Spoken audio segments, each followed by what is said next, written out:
Welcome to Lock in Buffalo. We have an unbelievable guest for you today. If you're a home purchaser, if you're a home seller, if you're interested in investing in Buffalo, if you're interested in flipping a home, you better lock in today because we have Western New York's own Mr. Nick Giambra of the Giambra Group here for you today. Nick, welcome to Lock in Buffalo. Feels great to be locked in with you on this show right now. Thank you, my brother. Let's roll. Yes, I've known Nick, full disclosure, for quite some time. I've been able to see the trajectory of your career, the trajectory of you as a young man, as a Buffalonian, as a contributor to our local economy. So it's a pleasure to have you on and introduce you to our audience, many of which I'm sure probably already know you or know the name. But for those that don't, Nick, why don't you give kind of the 30,000-foot overview of you and your career and your team and your business? Gotcha. So quick intro. I'm Nick Giambra, born and raised in Buffalo, New York. I've been at the real estate game for more than a decade, more specifically 14 years. Started off as an independent agent selling houses, transitioned it now to a independent brokerage where I'm broker of record. And we have an insane emphasis on real estate investing, real estate brokering, and real estate construction. What made you get into the real estate game, as you put it? So the way I see it is, prior to working in real estate, I was in the restaurant industry, serving, bartending, where I met you through high school, but saw you a lot in our professional lives through the restaurant industry, and that's where I was before selling real estate. And I see that as like a similar path that a lot of realtors take when starting out in this business, and I think it's a great path. And for me, I love the hospitality industry, serving, bartending. You know, people came in. I didn't have anything to do with why they came in or not. They ordered product, whether that be wine, cocktails, steaks, lobsters, whatever it was.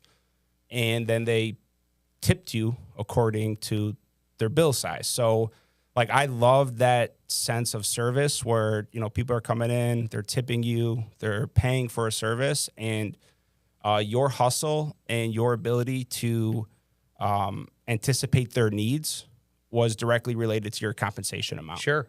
And I saw that translate really well into real estate. Like, if you have the knowledge and you have the intent and you have the hustle, you can make a ton of money doing this. So it really just fit like my personality in a sense. Yeah. So it's easy to get into. And I always tell people, like, if you're bartending or serving and you want to 10 or 20x your income, get licensed and get serious about it. Yeah.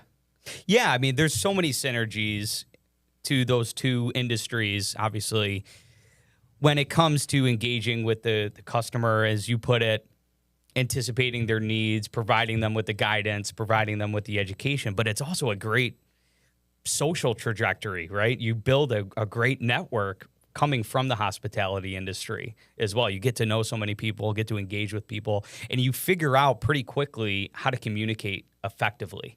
And that's what we see a lot of realtors that have been on this platform already have been from the hospitality industry. So it's very evident that there's a bit of a connection there, and it's seemingly there is a connection to the level of success that people have coming from the hospitality industry, getting into the real estate industry.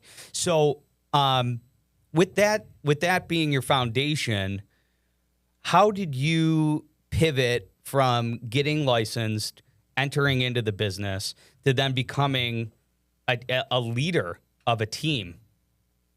There's a couple of people who take credit for my entrance into the real estate industry, but what it really came down to was I didn't know what I wanted to do at that time. You know, I was bartending and serving, making a lot of cash, spending a lot of cash, making it again the next day, and kind of just in this, like, stuck in this rut of, like, making cash but not having a career. So my dad was doing some real estate investing at the time, working with Stephanie DiMartino, if you remember Stephanie. I do. And he was like, why don't you work with Stephanie, learn this business a little bit? And start working on some of these projects with me. So I did that for the first 3 years, maybe. I worked with Stephanie. I split every commission 50-50 that I brought in. Yeah, I didn't know anything about anything. And she gave me a really good starting point because her husband was a real estate lawyer. Yeah. About like the black and white side of real estate, what you can do, what you can't do. So I got a lot of that like early ethical background on where you could tiptoe and where you can't. And I started with her. I've worked at several of the large brokerages, most recently with Keller Williams for 4 years, and then left to do my own thing. But there was 1 year that I did 115 transactions in 1 year without a buyer's agent, without an admin. So that was managing every attorney approval, every deposit check, every inspection release, every mortgage commitment deadline on my own. And at that point, I had no kids, no animals, no spouse. Yeah. So I was just like full blown guns blazing. Yeah.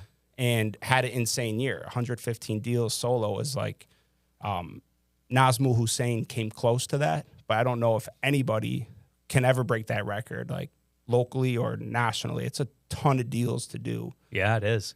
But then I was like, I'll never be able to do this again and be able to keep up this pace. Sure. So the it's only not way sustainable. to keep up that pace was to add systems and add people to the equation, which is for me a lot harder to build than just being like a powerful salesperson. Right. If that makes sense. Yeah, there's a lot of additional factors that come into play, right? Your ability to not only recruit, but motivate, to incentivize, and then keep people on the level, right? I mean, personalities clash, things happen. So how did you see that transition start to kind of come into play? Like, was it a natural fit, or did it take some time getting used to kind of being essentially being a leader, not just being a sole practitioner, but having to motivate a team of people? That is something that doesn't come naturally. Like on the people management side of it, I'm a lot better at like deal management side of the equation. More than managing the people, I love building of the systems at this point. And doing it all at the same time, like managing production, right? Managing other agents, managing the systems is like a really, really tough thing to do. Yeah. And with the system management side of it, you build systems, you break them, you scrap them, you got to rebuild them, start over, but you're just continuing to learn about what needs to exist for people within the organization to be successful. Yeah. And our systems are built and geared around a high-performing salesperson. So what are the things an agent needs to do? And let's get them doing those things as much as possible and handle the rest of it for them. Yeah. You know, so they can be out in the field doing what's best for them. Right. And a really good salesperson is never going to be the best person to operate a client management system. Sure. Or whatever it takes. So defining roles, keeping people in their place, and pouring into their skill set and what they do best naturally. Yeah. No, that's a really good observation, to be able to highlight somebody's core competency and then fill in the gaps around them to allow them to focus most of their time on where they create the most value, not only for their customers, but for themselves and for their career. That's a really powerful thing to do as a leader. They say that the average agent can do 25 deals a year before they need an administrative assistant. And my argument is, if agents had a system in place to manage those transactions, they could do a lot more. Sure. A lot of agents get stuck in managing the existing deals, and that doesn't leave enough energy, whether it's time, energy, or money, to go create more business, because they're stuck managing the existing stuff, right? Or the compliance side of it, or the documentation side of it, or all the other important parts of these transactions that need to exist. Yeah. One of the things that intrigues me so much about what we talk about on this platform a lot is, you know, the housing stock in the city of Buffalo, particularly the city of Buffalo. Let's kind of just focus on that for a moment, because obviously when you start bringing in the suburbs and in the tertiary markets around the city of Buffalo, things are very unique to those. It's different. Individual markets. Price range, condition. Totally different markets. All different no matter where you are. Totally. But I have recently been to one of your properties that you've rehabbed and placed on the market in Riverside. How much of the housing stock in this existing housing stock in the city of Buffalo do you think is really viable for rehabs and for flips? Because I mean the research that we've done here showcases, in pretty cursory research, showcases that it's somewhere in the range of 60% of the houses in the city of Buffalo have been built prior to the 1960s, right? So is it really viable to have individuals coming into the market to flip and rehab those homes and get enough housing stock into the city to really meet the demand that's there?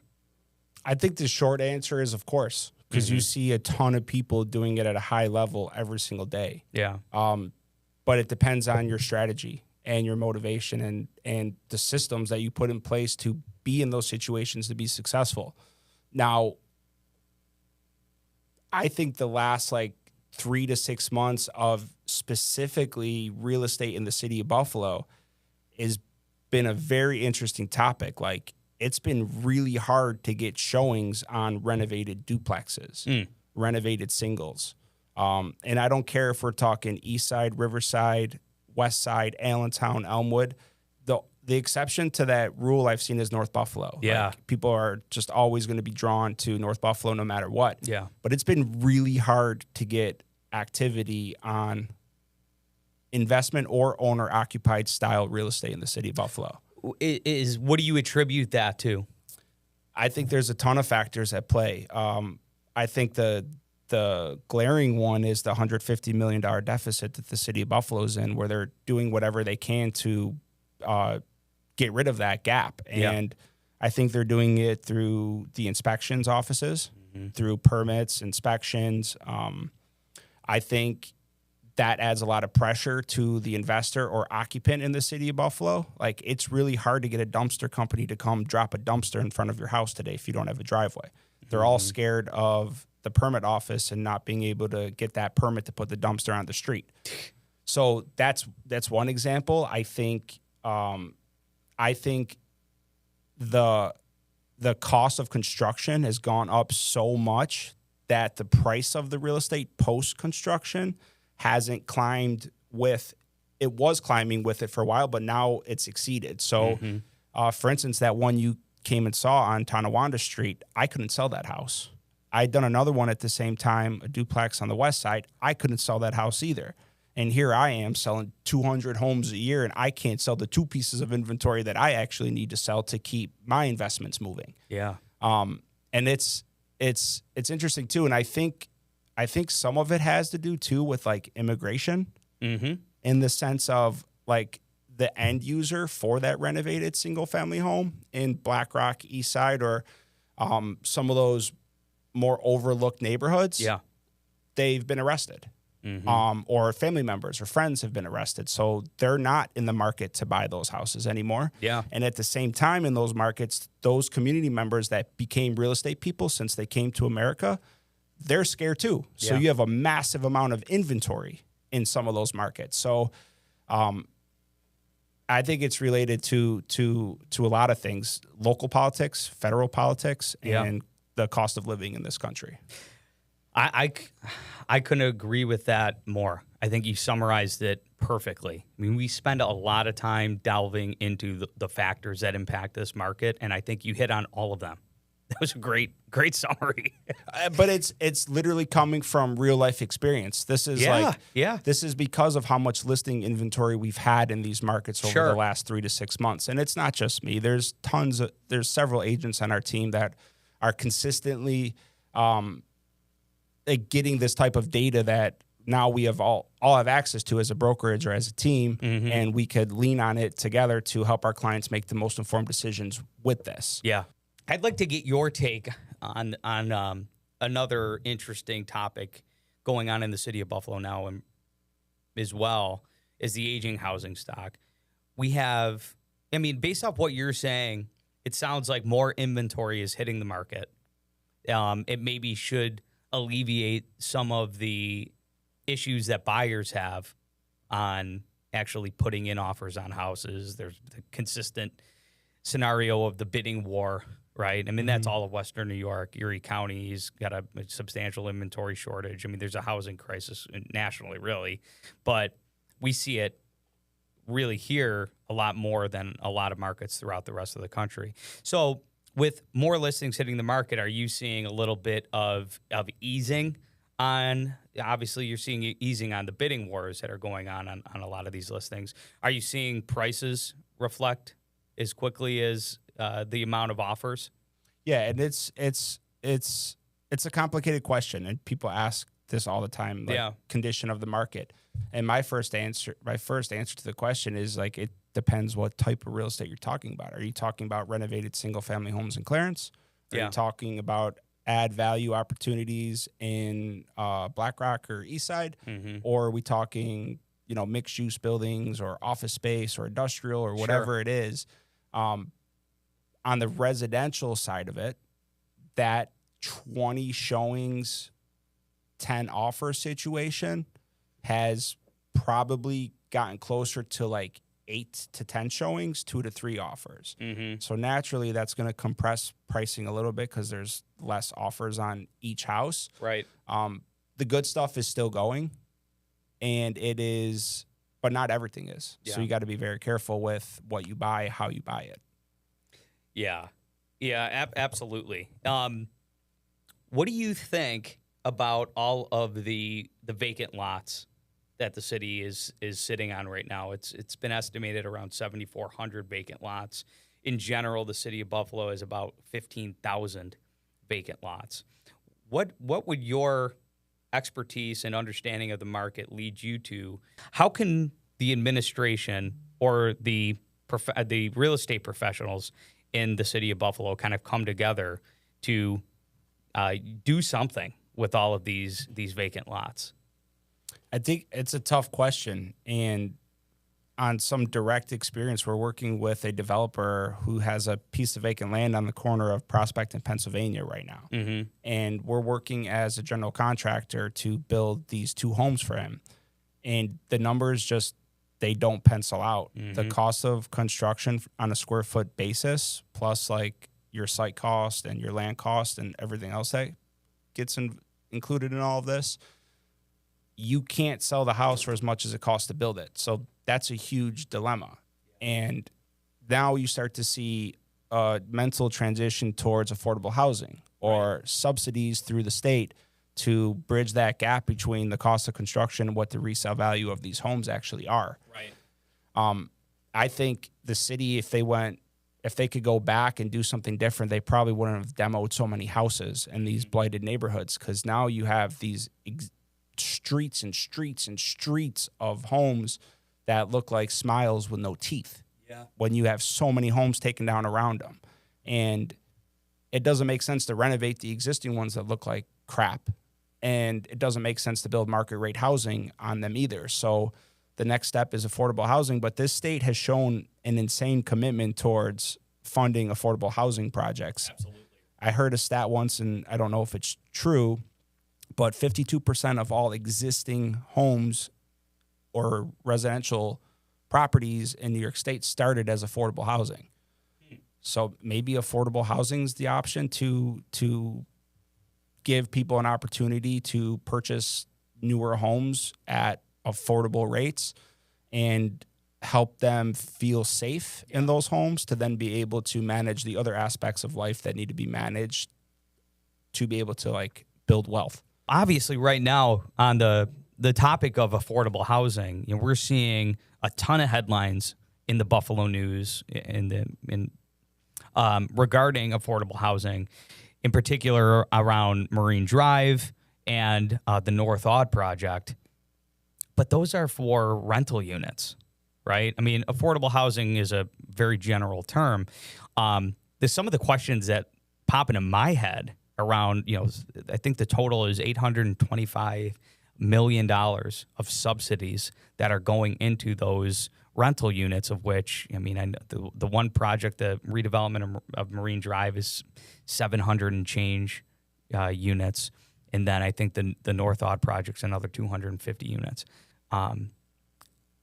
It begs the question, why put so much state money towards rents, rental properties that are going to make, developers wealthy versus making, individual homeowners wealthy? Why? I know that the city has initiatives and the state has some initiatives for affordable single-family homes, but I think there should be a lot more emphasis put on that. On building resale units, not rental units for the affordable housing. Via subsidies. Tax subsidies, right? I know we had the Severin brothers on, and they do a lot of business in and around the Cleveland suburbs. And the city of Cleveland actually put a program together in which they work with developers to build single-family homes, and they gave them a 10-year runway at some significantly reduced property taxes to make the numbers work, to make those deals pencil out. Yeah, we have one of those in New York State. There's two. There's a 484A and the 499, which frees property taxes for a 10-year period, which is helpful to a developer.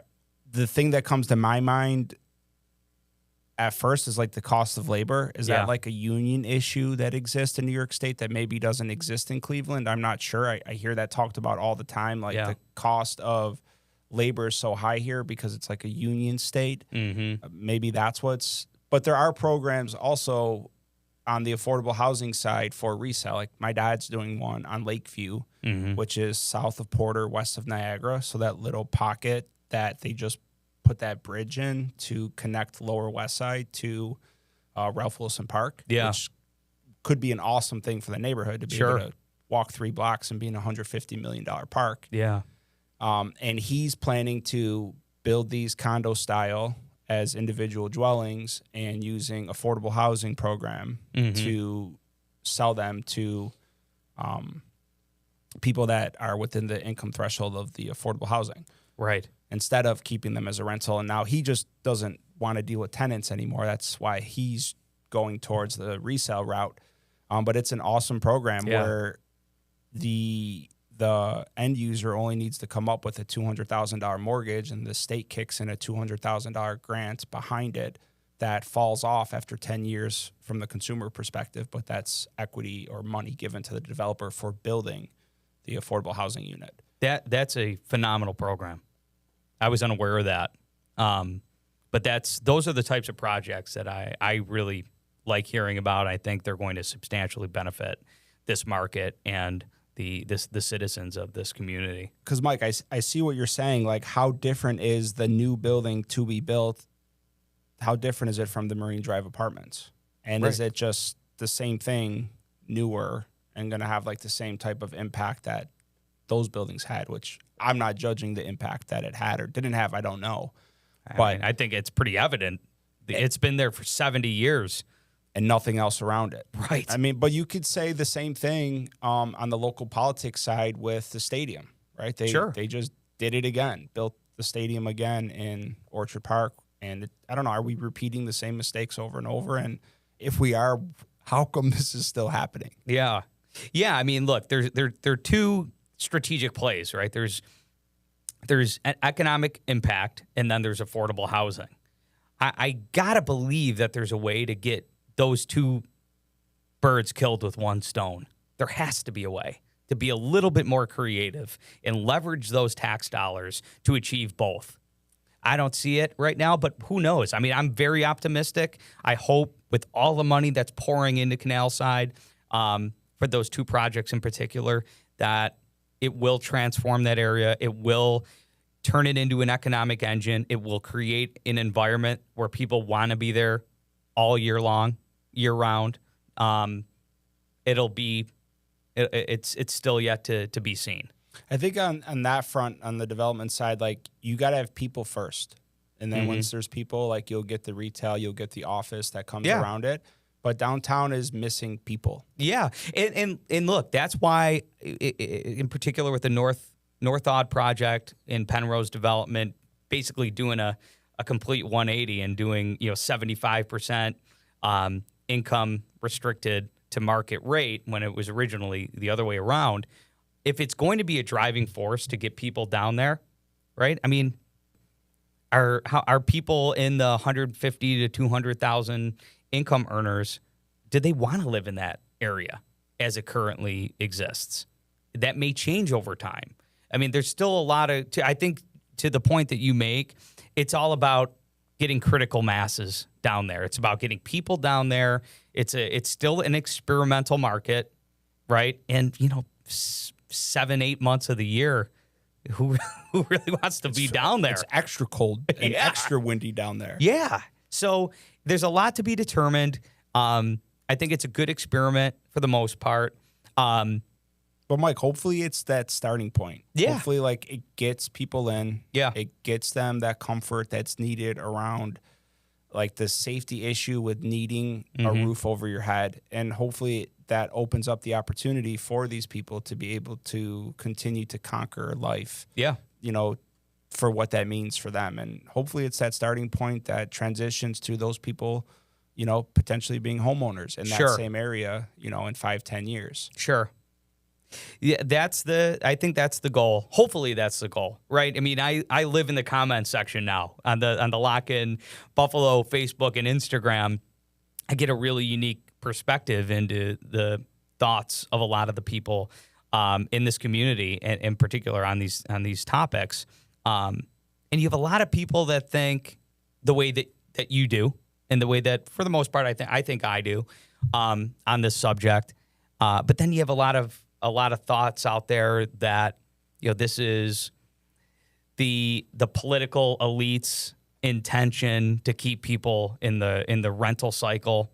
It's using tax dollars to get more renters out there to keep people from home ownership, right? And use state subsidies and tax dollars to essentially create low income housing to keep people in the cycle of poverty. So my opinion is still evolving, right? And I'll leave it at that. There's no doubt that it is a system, and systems were invented by people. Yeah. And in this country, most of these systems were built by people that look a certain way and act a certain way. Yeah. Is the reality of the situation. But I'm reminded of something, I think it was Steve Jobs said, that if you could build product for the least fortunate people in this world, you'll end up helping everybody else along the way. Yeah. So if you could build housing for the least fortunate people or less fortunate people, you indirectly will help everybody else. I couldn't agree more Along the way. But I couldn't agree more. I'm sure there's a system to it. I'm sure there's it's an institution behind it. Yeah. It's a lot of money. It's a lot of power, and we got to be careful. Of that. Well, that's one of the intentions of this platform too, is to have these types of conversations and shed light on maybe some of the intentions behind a lot of these decisions. And I'm hopeful that that's starting to happen more as we build more of an audience and we build kind of a general consensus from that audience on these topics. So, a good dialogue around that. At this point in the conversation on Lock In Buffalo, we like to do a little segment with each one of our guests that we call the Wheel of Buffalo. And we have the wheel right here, the Wheel of Buffalo. There we go.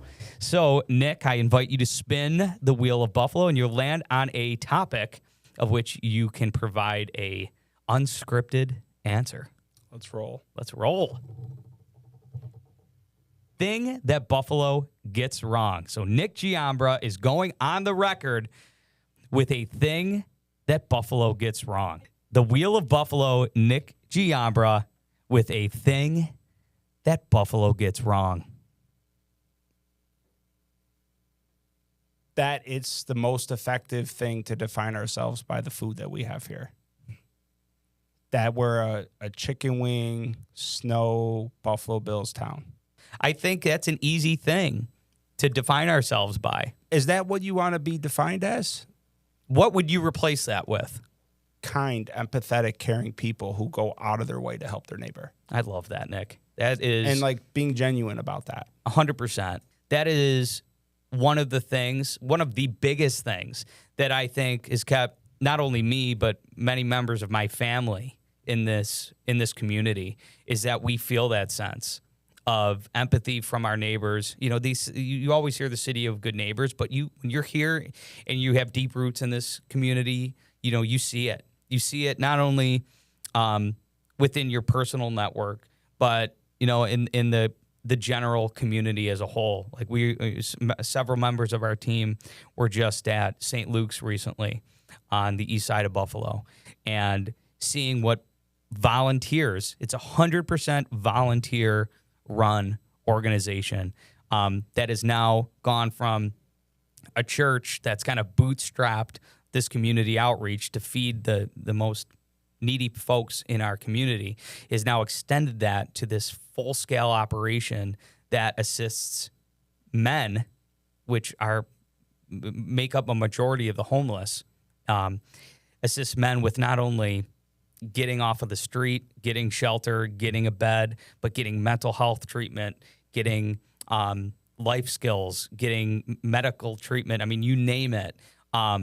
That's in my opinion, that is the type of thing, and clearly in your opinion as well, that's the type of thing that should be defining the city of Buffalo on a national scale, not just within our own community. And I'm okay with it being geared towards men. You know what I mean? In the sense that like men need to know how to treat women. Men need to know how to treat their children. Mm-hmm. Men need to know what it means to be a man. And if you could help like young men like accomplish those goals, you'll help families at the end of all of that. And I love the organized activity to give back and volunteer, but can we do that every day? Mm-hmm. Can we do that with our speech? Can we do that with our behavior? Can we do that with how we treat others and how we speak about people? And that's the challenge, right? Like every day with your words have impact on people. Well, you heard it here from Mr. Nick Giambra. Ladies and gentlemen, viewers of Lock in Buffalo, count me out, Bella. Another phenomenal episode of Lock in Buffalo. Nick Giambra, I can't tell you how much I appreciate you being on the show, being here in the Cross Country Buffalo studio. Ladies and gentlemen, thank you for tuning in and continuing to educate yourself, continuing to advance the efforts of Buffalo, New York. And as always, stay locked in with Lock in Buffalo. Awesome, brother. Thank you.